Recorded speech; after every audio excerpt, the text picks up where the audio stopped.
মোহাম্মদ সেলিম, আপনি আপনার রাজনৈতিক দেউলিয়াপানার চরম সীমা অতিক্রম করে ফেলেছেন।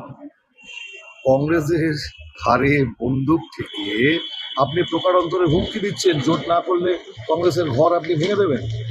কোন পর্যায়ে পৌঁছে গেছেন আপনি? আপনি ভাবুন আপনি কি করছেন।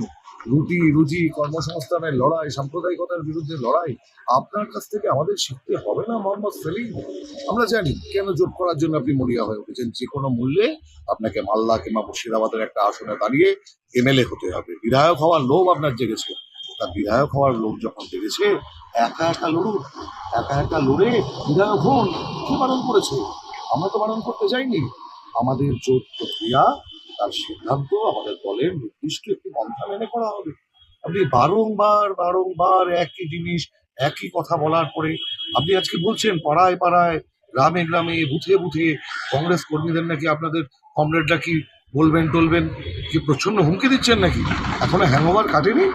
এটা 2026 সাল। হ্যাংওভার কাটিয়ে উঠুন।